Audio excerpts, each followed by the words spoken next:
Hello, dugay na tang wala nag-istoryahay. So karon na ko'y istorya.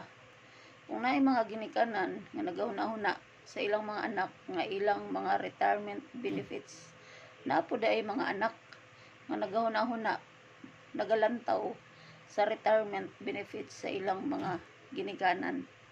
Subo kayo palandungon, labi na kung ikaw anak gipaeskwela ka sa imong ginikanan, karon wa kay nahimo sa imong kinabuhi o nagmosalig ka pa kung pila ang madawat sa imong ginikanan. Unta nahuna-hunaan nimo o naisip mo man lang nga kanina ang panahon nga makapahulay na ang imong ginikanan. Akon unsa man ang ilang o ang iyang madawat nga unta ma-enjoy na niya sa mga pipila na lang ka mga katuigan o panahon nga naahabilin sa iyaha.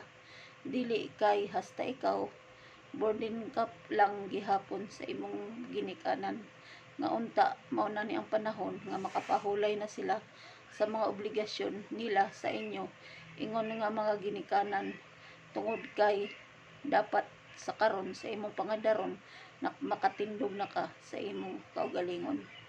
Paningkamot ayaw pagsalig sa imong ginikanan habang buhay, labi na kay ang ilang mga adlaw talisaw na.